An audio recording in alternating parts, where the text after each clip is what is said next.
Hi dear students, welcome back. Today we are going to describe and understand matters. आज हम पढ़ने वाले हैं matters और इस चैप्टर में हम क्या क्या क्लियर करेंगे। सबसे पहले मैं बताऊंगा कि केवल जैसे हम इस चैप्टर में क्लियर करेंगे मैटर्स कि मैटर क्या होते हैं। मैटर को हिंदी में पदार्थ बोलते हैं। Kinetic theory of matter, kinetic theory of matter पढ़ेंगे। देन मॉलिक्यूल्स एंड अरेंजमेंट पढ़ेंगे। Then change in the state of the matters and explanation by molecules models. Then हम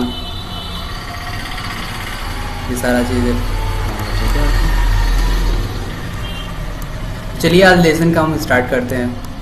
व्हाट इज मैटर, मैटर क्या होता है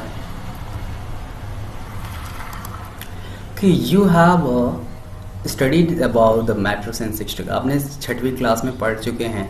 anything that has mass and occupies space called matters.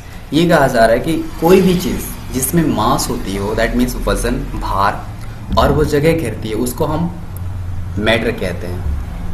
Anything that has mass and occupies space is called matters. आप ऐसे भी कह सकते हैं आपके चारों तरफ जो चीज़ें दिखाई दे पड़ रही हों वो भी सारी चीज़ें मैटर से बना हुआ है। यहाँ तक आप जिस मोबाइल फ़ोन में इस वीडियो को देख पा रहे हैं वो मोबाइल फ़ोन भी मैटर से बना हुआ है। आप कोई भी चीज़ देख पा रहे हैं वो सब क्या है, वो मैटर से बना हुआ है। The whole universe is compose of matters different forms.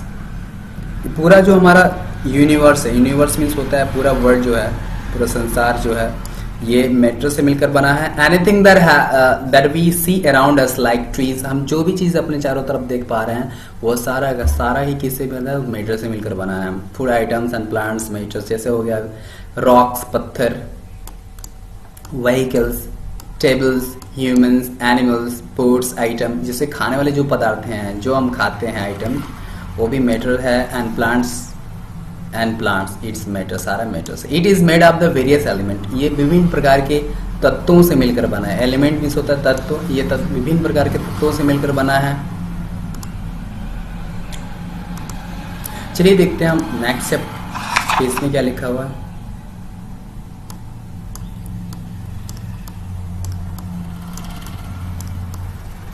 चलिए, कंबाइन इन डिफरेंट पोर्शन, यानी कि जो एलिमेंट्स होते हैं विभिन्न प्रकार के अनुपात में मिलकर मैटर बनाते हैं। ठीक है, यहाँ आप देखें एन एलिमेंट मीन्स होता है तत्व, is a substance which can not be sub divide into more simpler substance and physicals और केमिकल्स। मीन्स कहने का मतलब एलिमेंट्स को और हम छोटे टुकड़ों में नहीं तोड़ सकते और हम विभाजित नहीं कर सकते। सब डिवाइड मतलब होता है और उसे छोटे टुकड़ों, मोर सिंपलर सब्सटेंस, और हम उसे छोटा नहीं तोड़कर कर सकते हैं। इसके बाई एनी फिजिकल या केमिकल, या तो कोई भौतिक प्रक्रिया हो या फिर केमिकल प्रक्रिया से, हम कोई भी प्रक्रिया से हम उसको एलिमेंट्स को और नहीं तोड़ सकते हैं। एन एटम की बात करूं, अब बात करते हैं एटम। एटम क्या होता है? Atom is a smallest unit. Atom को हिंदी में बोलते हैं परमाणु, और परमाणु is the smallest unit of element, और एलिमेंट की सबसे छोटी इकाई होती है। छोटी इकाई बोले तो जिस तरह से यूनिट, जैसे बिल्डिंग होती है, घर की बिल्डिंग हो गई, घर की बिल्डिंग में सबसे छोटी उसकी यूनिट क्या होती है, इकाई क्या होती है? ईंट होती है, ब्रिक्स होती है। उसी प्रकार जो एटम है, एलिमेंट्स और मैटर की सबसे छोटी इकाई एटम्स होती है। चलिए देखते हैं, जो स्वतंत्र या ना स्वतंत्र रूप से एग्जिस्टेंस करती है, उपस्थित होती है, but always take place in chemical reaction, लेकिन हमेशा जो है रासायनिक अभिक्रिया में भाग लेती है। Even the basic unit of human body, और जो बेसिक यूनिट जिसे मनुष्य का शरीर बताऊं, हमारा भी शरीर की सबसे छोटी इकाई होती है। जैसे जो cell is form elements like hydrogen. Cell जो है हमारे शरीर में जो सेल है, मैं बोलूँ कि what is the basic unit of life, हमारे जीवन का, हमारे बॉडी की सबसे छोटी यूनिट क्या है? तो सेल है। Like hydrogen, carbon, oxygen, phosphorus etcetera, गेंदा, ये सबसे मिलकर जो है हमारा सेल बना हुआ है। अब बात करते हैं मॉलिक्यूल्स क्या होती है। The molecules is smallest unit of matter, ये मैटर की सबसे छोटी इकाई होती है। विच कैन एग्जिस्ट इंडिपेंडेंटली, जो स्वतंत्र रूप से एग्जिस्ट करती है, उपस्थित रहती है। And retains all the physicals and chemical properties, लेकिन मॉलिक्यूल्स जो हमेशा जैसा है केमिकल रिएक्शन के बाद भी, यानी कि रासायनिक अभिक्रिया के बाद भी वह हमेशा उतना वैसे ही रहता है, उसकी प्रॉपर्टीज चेंज नहीं होती है। Molecules can neither be made of the same type of atoms like molecules of hydrogen, जैसे ऑक्सीजन के मॉलिक्यूल्स यहाँ पे देख पा रहे होंगे, नाइट्रोजन एंड हाइड्रोजन, इसके मॉलिक्यूल्स एक ही होंगे, मतलब हाइड्रोजन के मॉलिक्यूल्स के जैसा ही होगा। पर are different type of atoms like, जैसे मॉलिक्यूल्स H2O की बात करें तो इसमें ऑक्सीजन और हाइड्रोजन और ऑक्सीजन के मॉलिक्यूल्स दोनों मिक्स हैं, carbon dioxide molecules and size. आप अब बात करें साइज, एटम की size, the size of atom and molecules, यानी कि हम परमाणु की आकार की बात करें, वो कितने आकार का होता है, कितना वजन होता है, या फिर वह कितना बड़ा होता है। तो molecules is very small and can not be seen with unaided eyes, हम उसे खुले आंखों से नहीं देख सकते, इतनी छोटी होती है। It is very difficult to absorb them even with the powerful microscope, इससे बहुत पावरफुल माइक्रोस्कोप से भी देखना बहुत दिक्कत हो जाती है। ठीक है, चलिए आगे देखते हैं हम काइनेटिक थ्योरी ऑफ मैटर क्या होता है। काइनेटिक थ्योरी ऑफ मैटर यानी कि हम गति का सिद्धांत ऑफ मैटर्स, यानी कि पदार्थों का गति सिद्धांत हम पढ़ते हैं।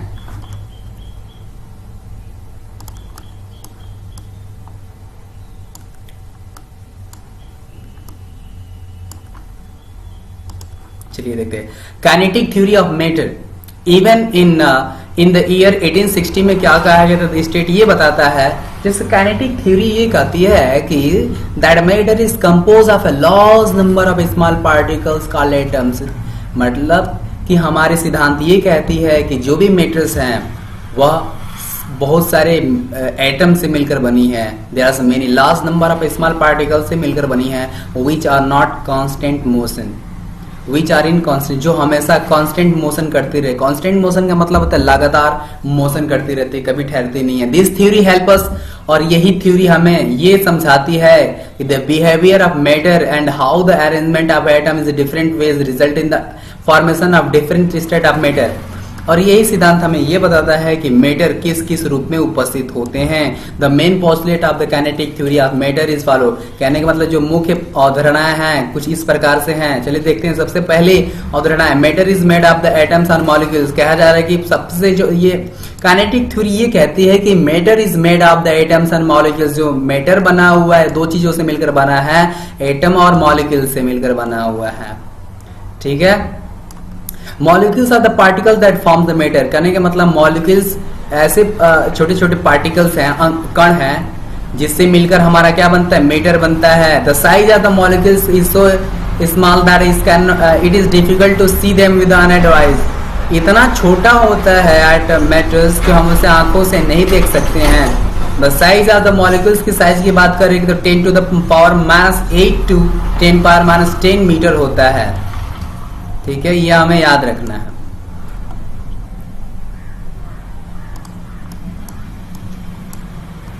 चलिए देखते हैं आगे। ओके, अब हम बात करें मॉलिक्यूल्स रीअरेंजमेंट की। अरेंजमेंट कैसे, यानी कि मॉलिक्यूल्स की अरेंजमेंट कैसे की गई है, मतलब कि मॉलिक्यूल्स जो हैं किस तरह से व्यवस्थित किया गया है। और molecules in the different materials and arrange themselves depend on upon the intermolecular force and intermolecular distance between them। कहने का मतलब है कि ये जो intermoleculars देख पा रहे हैं, सॉरी जस्ट टेक है ना पेन, ये intermolecular force and intermolecular distance them is very important things to understand molecules। Different materials arrange themselves depend on the intermolecular force. कहने का मतलब है उनके बीच में इंटरमॉलिक्यूलर फोर्स होता है और इंटरमॉलिक्यूलर डिस्टेंस उसके बीच में होता है। देखिए इंटरमॉलिक्यूलर डिस्टेंस किसे कहते हैं, उनके मॉलिक्यूल्स के बीच में जो दूरियां होती हैं उसको इंटरमॉलिक्यूलर डिस्टेंस कहते हैं। आज उनके बीच की जो फोर्स, जिस अट्रैक्शन फोर्स एक दूसरे की तरफ खींचते हैं उसको इंटरमॉलिक्यूलर फोर्स कहते हैं। देखिए एक मैटर के कितने रूप होते हैं, सॉलिड, लिक्विड एंड गैस, 3 रूप में पाई जाती हैं। मैटर के 3 रूप होते हैं, solid, liquid and gas. Solid means कठोर और लिक्विड मीन्स द्रव और गैस मीन्स गैस, पता ही है। Let's understand how the arrangement of molecules in the 3 state of the matter based on the postulate of kinetic theory. देखिए postulate मतलब होता है कि पहले के लोग क्या क्या मतलब जिन्होंने ये थ्योरी को बताया कि तो इसमें कह रहे हैं पोस्टुलेट्स मतलब होता है अवधारणाएं, इसके विषय में अवधारणाएं क्या कह रही है। तो सॉलिड के सबसे पहले देखते हैं हमारी सॉलिड स्टेट।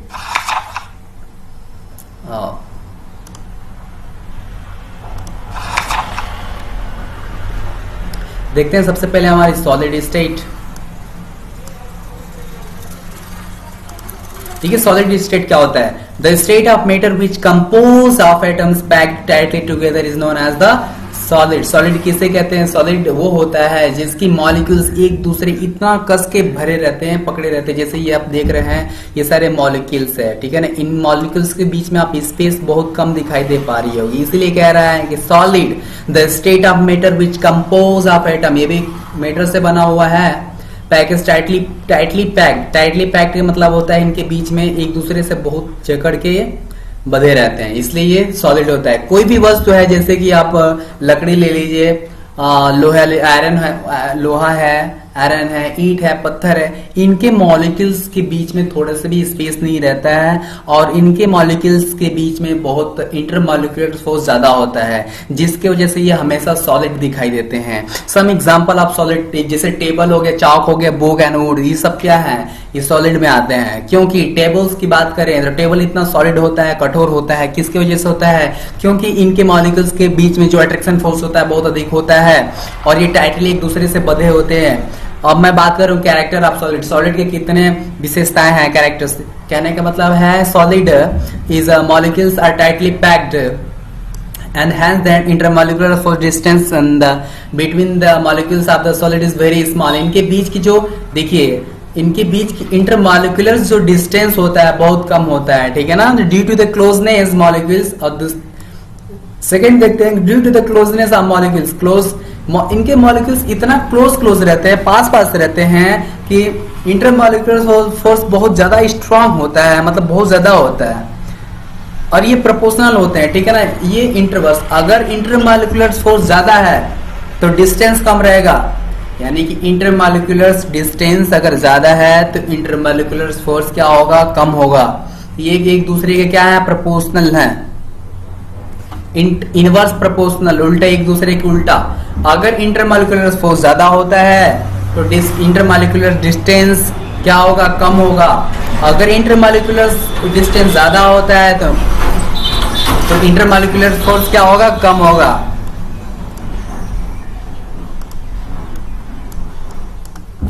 अब हम बात करते हैं कुछ नेक्स्ट टॉपिक की। अब मैं due to strong intermolecular force molecules are bound together. Intermolecular strongs, इनका कहने का मतलब है स्ट्रॉन्ग्स इंटरमॉलिक्यूलर फोर्स की वजह से मॉलिक्यूल्स आर बाउंडेड टुगेदर, एक दूसरे से मॉलिक्यूल्स क्या होते हैं? बंधे रहते हैं। This is the why solid have fix shape, और इसी की वजह से जो है कोई भी चीज सॉलिड चीजें की उनकी शेप और साइज हमेशा डेफिनिट होता है। शेप और साइज डेफिनिट का मतलब होता है अगर हम उसे अनडिस्टर्ब छोड़ दे तो वो अपने ही साइज में हमेशा रहेगा कई वर्षों तक। अगर एक ईंट है उसकी साइज जैसी है वही ऐसे ही रहेगा, उसकी साइज चेंज नहीं होती है, उसकी जो फिक्स होती है।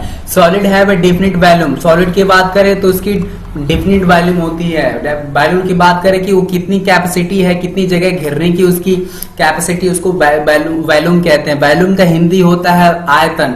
मतलब कोई भी चीज सॉलिड है, टेबल है, ईंट है, बिस्किट है और मोबाइल फोन ही है आपका, तो इसकी जो डेंसिटी है तो सॉलिड, ये सॉलिड चीजें हैं। सॉलिड चीज की वॉल्यूम क्या होती है? हमेशा निश्चित होता है, डेफिनिट होता है, फिक्स होता है। अब हम बात करते हैं molecules in the solid do not flow. Molecules in the solid do not flow कहने का मतलब होता है सॉलिड के जितने मॉलिक्यूल्स होते हैं वो फ्लो नहीं करते हैं, वो अपने जगह पे ही वाइब्रेट करते हैं, हिलते हैं, मूवमेंट करते हैं, लेकिन ज्यादा दूर तक नहीं जाते हैं, but vibrate about their mix fix means positions. Okay, अब मैं बात करता हूँ नेक्स्ट पॉइंट की, as the intermolecular distance is less और इंटरमॉलिक्यूलर डिस्टेंस इज लेस। इनके इंटरमॉलिक्यूलर जो डिस्टेंस होता है बहुत कम होता है। क्यों कम होता है? क्योंकि इनके बीच की जो इंटरमॉलिक्यूलर फोर्स क्या होता है? अधिक होता है। अभी मैं आपको बता रहा अगर इनके बीच में इंटरमॉलिक्यूलर फोर्स ज्यादा होता है तो इंटरमॉलिक्यूलर डिस्टेंस क्या हो जाएगा, कम हो जाएगा। Solid can not B compress, और सॉलिड को हम कंप्रेस नहीं कर सकते। कंप्रेस बोले तो इसको और हम दबा कर छोटा नहीं कर सकते। जैसे कि अगर हम थर्मल है, लाइक बैलून्स हैं, देन बहुत सारे ऐसे चीजें जिसको हम कंप्रेस कर लेते हैं, मतलब कंप्रेस करके छोटा आकार में बहुत बड़ा है उसे हम अगर दबाते हैं, कंप्रेस मींस होता है दबाकर छोटा करना या कंप्रेस करना, ठीक है। तो उसको हम दबाकर और छोटा नहीं कर सकते इजिली व्हेन प्रेस्ड, ठीक है। क्यों नहीं कर सकते? बिकॉज उनके मॉलिक्यूल्स के बीच में जगह नहीं, अगर हम दबाएंगे तो कहाँ जाएगा, ठीक है। यहाँ पे ये मॉलिक्यूल्स देख पा रहे हैं, अगर हम इसको नहीं ये इनके बीच में अगर हम इसको कंप्रेस करते हैं तो ये कहाँ कंप्रेस हो पाएंगे, जगह ही नहीं तो कंप्रेस कैसे हो पाएंगे।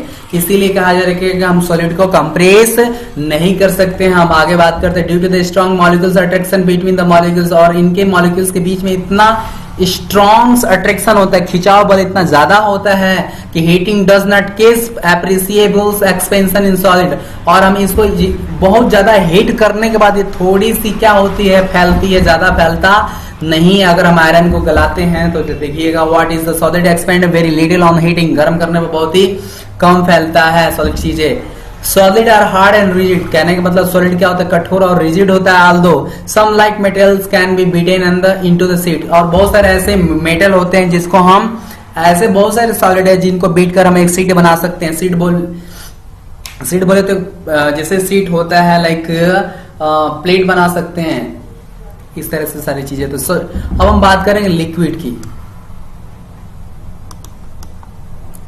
लिक्विड मीन्स होता है द्रव्य, और द्रव्य की बात करें इसकी कैरेक्टर क्या होती है तो चलिए डिस्कस करते हैं हम लिक्विड की। लिक्विड मीन्स होता है द्रव्य। द्रव्य किसे कहते हैं, जैसे ऑयल हो गया, वाटर, लिक्विड, सब जूस, सारे लिक्विड है। Liquid is the liquid is state matter in which constituent molecules are not very close packed, और देख रहे हैं इनके मॉलिक्यूल्स के बीच में कितना जगह है, और वहीं पर सॉलिड में इतना जगह नहीं था, ठीक है। इनके कॉन्स्टिट्यूएंट यानी कि मॉलिक्यूल्स के बीच में बहुत ज्यादा खिंचाव बल नहीं होता, जिसकी वजह से ये दूर दूर होते हैं। मर्क्यूरी की and kerosene oil are some similar example of liquid. Mercury की बात करते हैं भी हमेशा लिक्विड में तो 4 डिग्री सेल्सियस पे ये हमेशा जो टेम्परेचर पे मर्क्यूरी जो है लिक्विड अवस्था में रहता है। अगर हम 0 डिग्री सेल्सियस करते हैं भी क्या हो जाएगा, सॉलिड हो जाएगा।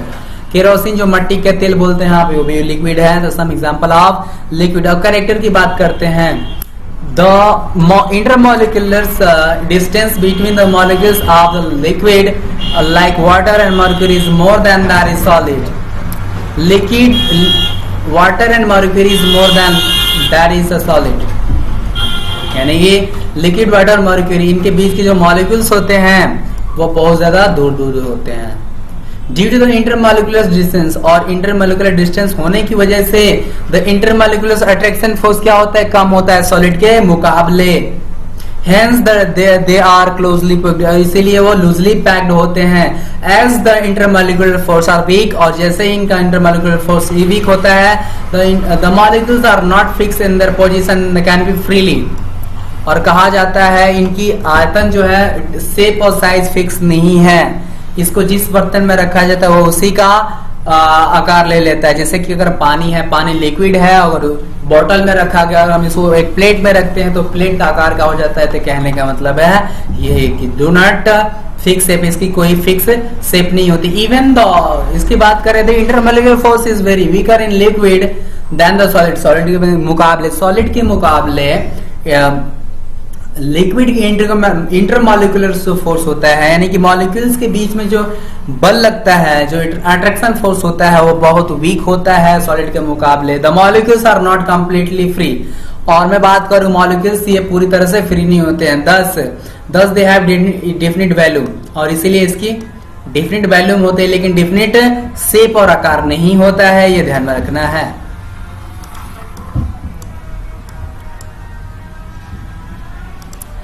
Due to the weak intermolecular force and heating, case and expansion in liquid are compared to the solid, and due to the weak intermoleculars और intermoleculars weak होने की वजह से जब हम इसे हीट करते हैं तो इसकी एक्सपेंशन ज्यादा होती है सॉलिड के मुकाबले।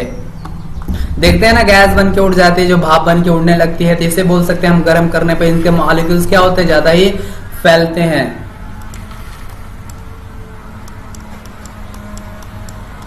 अब गैस की बात करते हैं हम।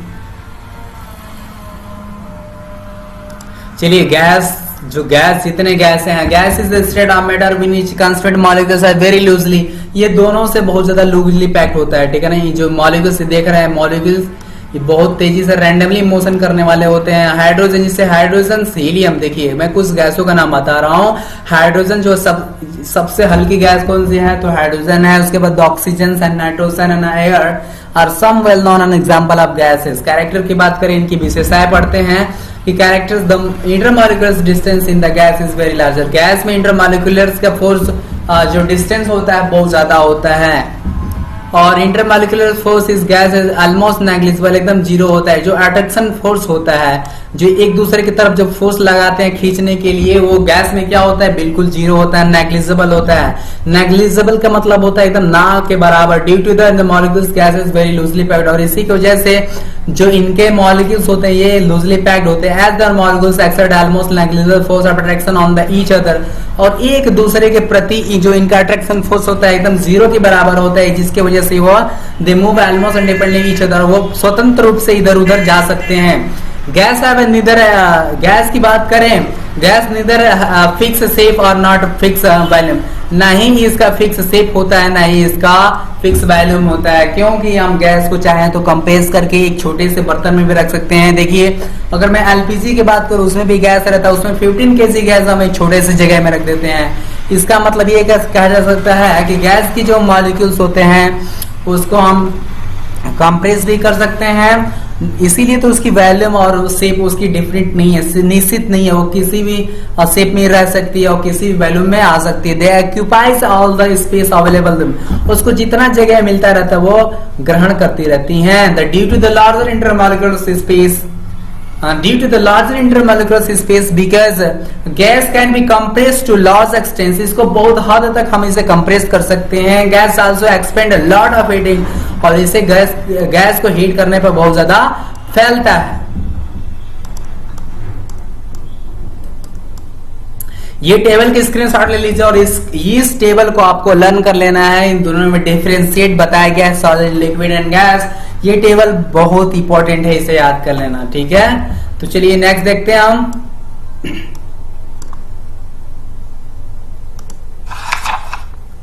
नेक्स्ट चैप्टर पे आते हैं। Okay, change in state of matter explanation by molecules हम देखेंगे यहां पे। तो सबसे पहली चीज, we know that the matter exist in 3 state of namely solid, liquid and gas. हमें पता हो चुका है कि मैटर 3 रूप में पाया जाता है, सॉलिड, लिक्विड एंड गैस।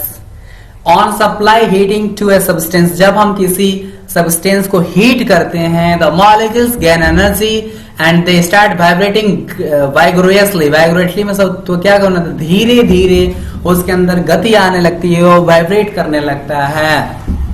यानी कि जब भी हम किसी मेटल्स को, सब्सटेंस को गर्म करते हैं, उनके मॉलिक्यूल्स में एनर्जी आती है और वो क्या होने लगते हैं, वाइब्रेट करने लगते हैं। This lead to the change in state of matter, और इसी की वजह से वो एक रूप से दूसरे रूप में चेंज हो जाता है। एक वाटर ही है जो तीनों रूप में पाया जाता है। वाटर पहले तो लिक्विड में है, लिक्विड में होता है तो उसको वाटर कहते हैं। जब वो सॉलिड में जाता है तो उसको हम आइस कहते हैं। जब वो गैस में आता है तो उसको भाप कहते हैं। तो वाटर हमें तीनों रूप में पाने को मिलता है, लेकिन जब उसमें रासायनिक प्रक्रिया की जाती है, जैसे अगर हम उसे हीट करते हैं तो वो भाप में कन्वर्ट हो जाता है, दैट मीन्स गैस में कन्वर्ट हो जाता है। जब उसे फ्रीज करते हैं तो सॉलिड हो जाता है, दैट मीन्स वो आइस में कन्वर्ट हो जाता है। जब उसे 4 डिग्री सेल्सियस पे रखा जाता है तो वो हमेशा पानी, लिक्विड में रहता है। This is lead to the change in state of matter. Similarly energy decrease when the heat of solubility matters molecules come to the closer. This also lead to the change in state of matter. The change देख रहे हैं, ये है हमारा changes। चलिए, अगर solid liquid में convert होता है तो उसको हम बोलते हैं फ्यूजन। सॉलिड अगर लिक्विड में कन्वर्ट होता है तो उसको फ्यूजन भी बोलते हैं, या तो उसको हम मेल्टिंग भी बोल सकते हैं। फ्यूजन या melting, MELT, melting. Melting means होता है पिघलना। सॉलिड से अगर कोई चीज लिक्विड में कन्वर्ट होता है तो उसको बोलते हैं फ्यूजन या मेल्टिंग। या कोई चीज लिक्विड से अगर सॉलिड में कन्वर्ट होता है तो उसको सॉलिडिफिकेशन कहते हैं। जैसे लाइक आपका वाटर है, वाटर से हम फ्रीज करते हैं तो सॉलिड में कन्वर्ट हो जाता है। अगर हम बात करें लिक्विड से गैस में करने के लिए तो वेपोराइजेशन कहा जाता है। अगर गैस से हम लिक्विड में कन्वर्ट करते हैं तो कंडेंसेशन कहता है। चलिए देखते हैं कंडेंसेशन प्रोसेस कहाँ होता है। कंडेंसेशन कब होता है, कोई एग्जांपल लेते हैं। जैसे आपने देखा होगा फ्रिज से कोई भी बोतल, ठंडी बोतल बाहर निकालने पे उसके चारों तरफ बहुत सारे बूंद बूंद करके जो है वाटर चिपक जाता है। वो वाटर कहाँ से आता है नहीं पता। चलिए मैं आपको बताता हूँ। वो जो गैस होती है वो हमारे जो वायुमंडल है, जो सर्कमंडल है, जो घर में जो वातावरण है, जो हवा है, हवा में नमी होती है, वही नमी को क्या करता है वो बॉटल अपनी तरफ खींचता है और वहां चिपकने के बाद वो वाटर में कन्वर्ट हो जाता है। सब्लिमेशन एक ऐसा प्रोसेस है जिसमें क्या होता है कि सॉलिड से जो चीजें सॉलिड से लिक्विड गैस में कन्वर्ट होते हैं, डायरेक्ट लिक्विड में ना होकर डायरेक्ट गैस में होती है, उसको सब्लिमेशन कहते हैं। जैसे आपने कैंपर देखा हो, कैंपर कपूर जब हम जलाते हैं तो वो लिक्विड में कन्वर्ट नहीं होता बल्कि डायरेक्ट गैस में कन्वर्ट होकर जल जाता है। गैस से अगर हम गैस से कोई चीज डायरेक्ट अगर हम लिक्विड में कन्वर्ट करते हैं तो डिपोजिशन कहलाता है। ये होता है सारा प्रोसेस और आप इस तरह से याद कर सकते हैं। चलिए हम ब्रीफली अब देखते हैं, डिटेल्स में चल के देखते हैं हमारे रिलेशंस आगे। Melting and fusion I think आपको समझ में आ गया। मेल्टिंग एंड फ्यूजन क्या होता है, जब कोई पदार्थ मेल्ट यानी कि सॉलिड से जब लिक्विड में कन्वर्ट होता है तो उसको मेल्टिंग कहते हैं। चलिए इसे हम अब ज्यादा आगे चलते हैं।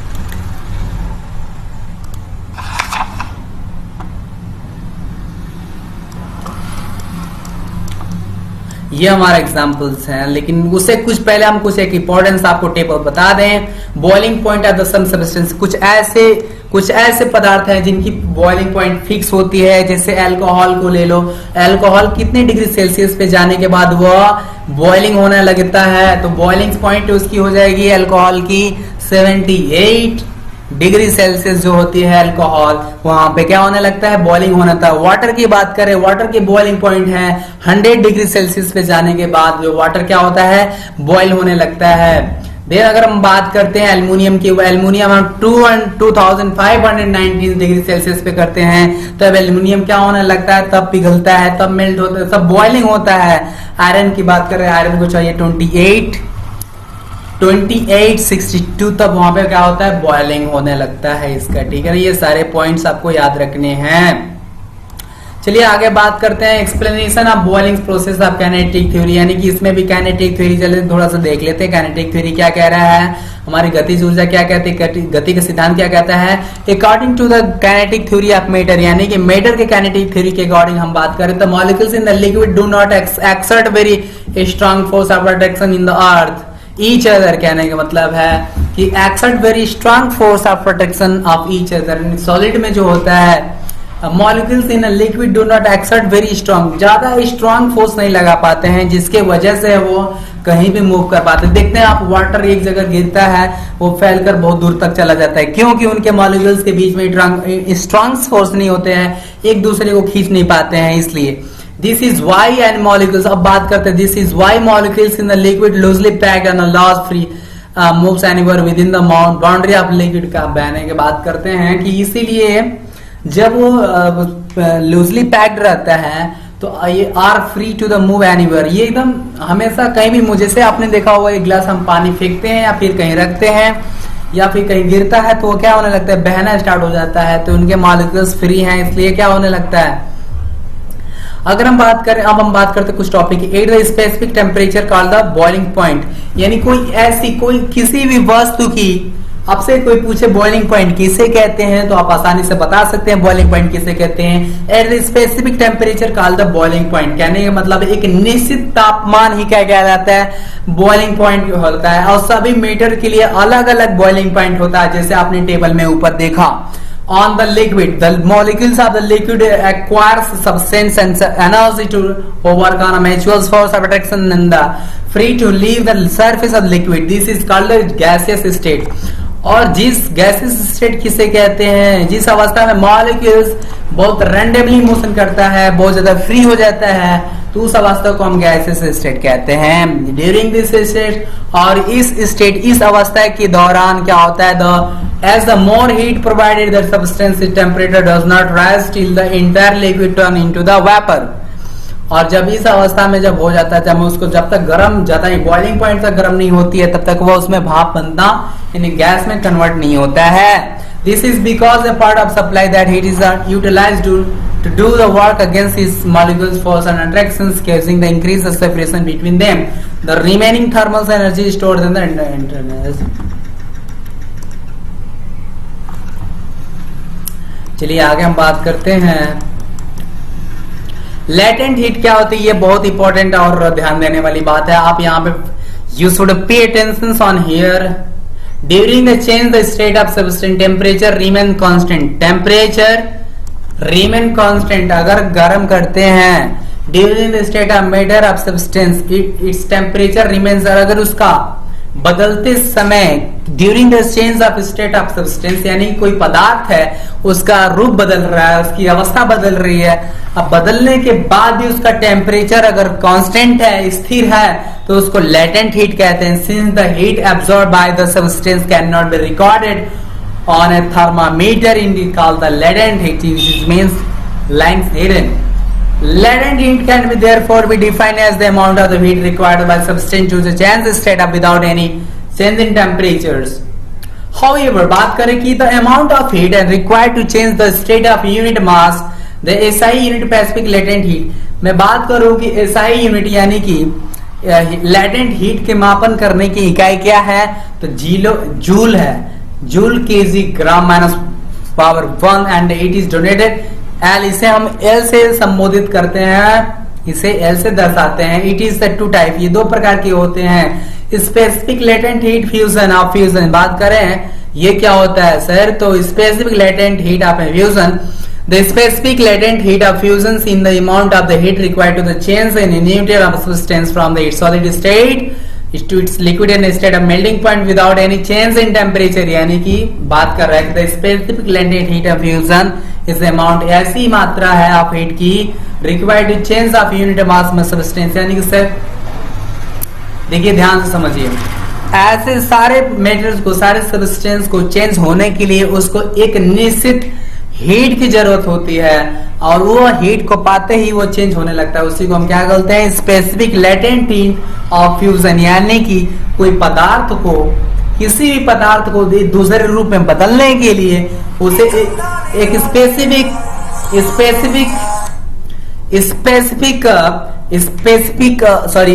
टेम्परेचर की जरूरत होती है, उसको बोलते हैं latent heat, specific latent heat. अब हम बात करते हैं specific latent heat vaporisation. The specific latent of heat evaporation is defined as the amount of heat required to convert a unit mass and a substance from its liquid state of its vapor state of its boiling point and without any change in temperature। अब यहां से हम question ही पढ़े specific latent heat vaporisation. देखिए इसका कहने का मतलब होता है किसी भी पदार्थ को एक रूप से दूसरे रूप में जाने के लिए उसको भी एक निश्चित लेटेंट हीट चाहिए जो वो भाप बन सके। The specific latent heat of vaporisation is defined as the amount of heat. इतना अमाउंट ऑफ हीट मतलब इतनी गर्मी की मात्रा जो रिक्वायर्ड हो, जरूरी हो कि वो यूनिट जो मास होती है substance from its liquid state to vapour, वो लिक्विड स्टेट से वेपर में कन्वर्ट हो जाए, दैट मींस द्रव्य से वाप में बदल जाए, तो उसको बोलते हैं बॉइलिंग पॉइंट या without any change in temperature.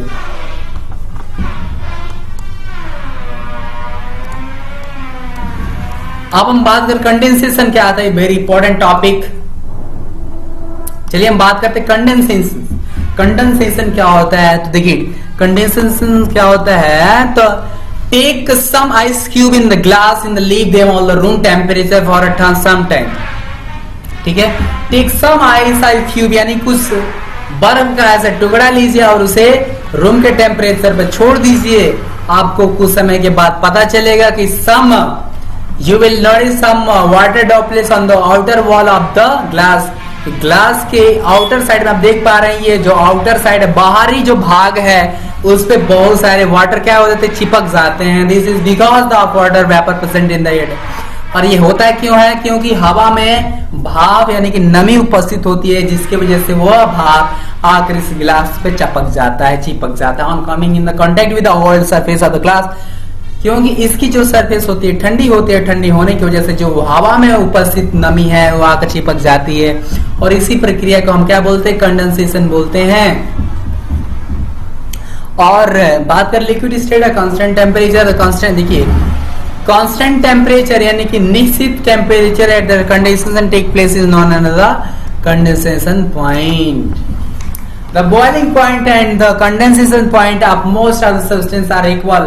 Boiling point बात करें, condensation point करें, ये दोनों एक दूसरे से सिमिलर हैं। इवापोरेशन की बात करें, इवापोरेशन मतलब होता है वाष्पीकरण यानी कि भाप बनना, ठीक है। भाप का बनना इवापोरेशन कहलाता है, दैट मीन्स इसको बोलते हैं वाष्पीकरण। You must have notice that if you put some water on the floor, आपने it's disappear on some time on the similarly when you put the cloth on the sun they are dry in the some. बात करें, बहुत important topic है। आपने देखा होगा, notice किया होगा, जब हम कपड़ा जो सुखाते हैं वो अगर धूप में रख देते हैं या हवा में रख देते हैं, वो धीरे धीरे क्या होता है, भाप बन के उड़ जाता है। क्योंकि ये जो वाटर होता है वो किस में कन्वर्ट होता है, लिक्विड में कन्वर्ट होता है, सॉरी भाप में बदल जाता है। उसी प्रकार मैं बात करूं कि when you put wet cloths in the sun, जब हम गीले कपड़े को सन धूप में रखते हैं, they dry after some time, कुछ समय बाद सूख जाता है। This appear because of water vapor, और ये क्या होता है, क्योंकि जो उसके पानी मॉलिक्यूल्स होती हैं वो क्या हो जाते हैं, सूख जाते हैं, ड्राई हो जाती हैं। The change of substance from the liquid state to its gaseous state of any temperature below the boiling point। और देखिए क्या बात कर रहे हैं कि ऐसी अवस्था जो लिक्विड से गैसियस स्टेट में बदल रहा है, ऐसी सब्सटेंस, ऐसी टेम्परेचर, इतना टेम्परेचर कि कोई वस्तु जो लिक्विड में है वो गैस में बदल रहा है, उसी को हम बोलते हैं बॉइलिंग। बॉइलिंग पॉइंट से कम होता है उसी को बोलते हैं इवापोरेशन यानी कि वाष्पीकरण। ड्यूरिंग द इवापोरेशन यानी कि वाष्पीकरण के दौरान the liquid absorb heat, liquid क्या करता है, गर्म को अवशोषित करता है अपने surrounding and causes the cooling in the surrounding, ठीक है, और वो फैल जाता है यानी कि उड़ जाता है। इट इज ड्यू द, अब हम बात करें it is due to the, ये ध्यान से सुना, it is due evaporation, evaporation के वजह से the sweat from the body evaporates, body take the heat from the body and thus the giving cooling and sensation to अस।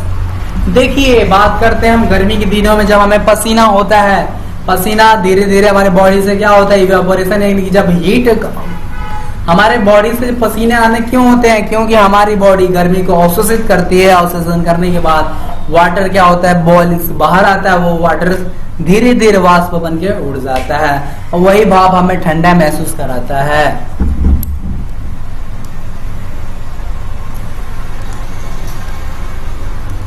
एक चीज और बात करते हैं, you must have observe that peoples use the earthen pots. मटका आपने घर में देखा होगा कि मटके किसे कहते हैं, मटका क्या होता है, you must have observe the peoples use the earthen pot, यानी कि मिट्टी का बर्तन यूज करते हैं जिसे मटका कहते हैं। गर्मी के दिनों में पानी रखने के लिए, पानी को ठंडा करने के लिए हम मटके का इस्तेमाल करते हैं। This pots works as the natural refrigerator, ये एक प्राकृतिक रेफ्रिजरेटर की तरह कार्य करता है। And help keep the water cool in them, और ठंडे उसके अंदर जो पानी रहता है वो कितना ठंडा होता है। आपने भी मटके का पानी पिया होगा। This is because of the process of evaporation, और ये क्यों होता है, ऐसा क्यों होता है, ये होता है इवेपोरेशन की वजह से। देखिए जैसे कि हमारे बॉडी पर जो इवेपोरेशन होता है, जो ठंडी होती है जब निकल जाता है तो वो इवेपोरेशन करता है। जैसे कि बात करें, जैसे आपने देखा होगा मटका हमेशा ऊपर पानी से भीगा रहता है, तो धीरे धीरे क्या होता है, इवेपोरेट होते रहता है, धीरे धीरे वाष्प में कन्वर्ट होता है, वही वाष्प उस मटके को ठंडा रखता है। वाटर ड्रॉपलेट्स ओजन्स out into the pores in the pot and gets evaporation due to the heat of the from the surrounding and the pot cools. The variation effect and effecting rate of evaporation. देखिए बात करें the variation factors about affecting rate of evaporation of liquid are the listed here. Area of exposed area. देखिए evaporation होने के लिए दो factor है, दो घटक निर्भर करता है। देखिए आप जब दूध हम पीते हैं तो अगर हम गिलास में रखे रहता है तो बहुत कम ठंडा हो पाता है, बहुत धीरे धीरे ठंडा होता है। अगर उसी को हम प्लेट में रखते हैं तो प्लेट में जल्दी ठंडा हो जाता है। यही बात करें एरिया ऑफ एक्सपोज, यानी कि वो जितना हम ज्यादा फैलाएंगे उतना ही जल्दी ठंडा हो जाता है। पानी अगर देखते हैं हम फैला देते हैं तो जल्दी इवापोरेट होकर उड़ जाता है। टेम्परेचर ऑफ लिक्विड, यानी कि वो लिक्विड कैसा है उस पर भी डिपेंड करता है। तो अभी के लिए इतना ही, चलिए नेक्स्ट सेशन में आपका वेट करते हैं, फिर नेक्स्ट सेशन में जो बाकी का लेसन जो है बात करेंगे। तब तक के लिए thank you, take care, bye.